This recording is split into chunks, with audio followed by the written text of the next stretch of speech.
Halloo! Tervist! Mina olen Priit Võigemast ja annan oma hääle Elevant Hortonile, kes on tegelane siis uuest animafilmist Horton. Ühesõnaga, lugu on selles, et elevant leiab ühe väikse kübeme, tibatilukese kübeme, ja siis avastab, et seal peal on terve maailm. Seal on linnapea ja linna peal on seal 90 last või midagi sellist. Ja ühesõnaga, mitte keegi ei usu seda elevanti. Aga tema siis ikkagi peab leidma sellele kübemele ühe ohutu koha selles ohtlikus džunglis. Ja mängu tulevad seal känguru, siis üks raisa kotkas ja ühesõnaga.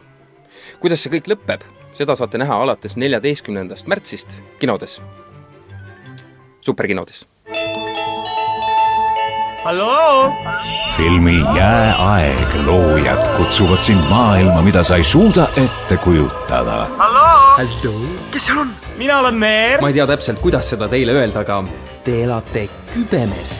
Tõsiselt, kes see on? Kas raamatupidaja Mati? Elevant Horton. Rahvas elab selles kübemes. Absurd! Neil on seal Meer, kellel on 96 tütart ja poeg nimega Jojo, kes kõik jagavad vannituba. Mis iganes see veel on. Keseküla Meer. Doktor Lero, kui me maailm oleks üks väike kübe, kuidas seda teada? Meil oleks siis tohutuid rõnkeid, drastilisi ilmastikumuutusi ja kui me ei saavuta stabiilsust, tabab meie maailma häving. Olemegi kutid. Ma tahan, et hävitad selle ristiku. Ma neelama see ristik. Siis ma selle oksendama. Siis ma selle neelama teine kord. Seega 2 korda neelama. Hea küll, Paksu, tahad tuupi saada? Horton, mida? Hoia taeval silma peal! Ma kohe tean, et ta kargab kusagilt välja. Joo. Šahmat. See on meie peatus. Lahe lause. Tavaliselt tulen selle peale alles hiljem. Noh, Jojo, kus sujub?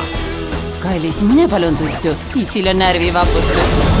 20th Century Fox esitleb Kuigi neid üldse ei näe ega kuule saa, on ju inimene ka kõige pisem me seast. See on mu koodeks, mu moto.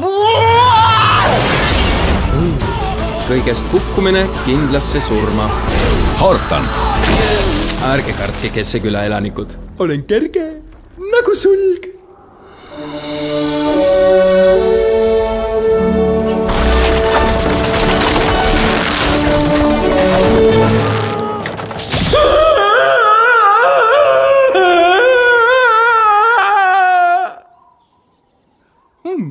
Avastage uus maailm aastal 2008.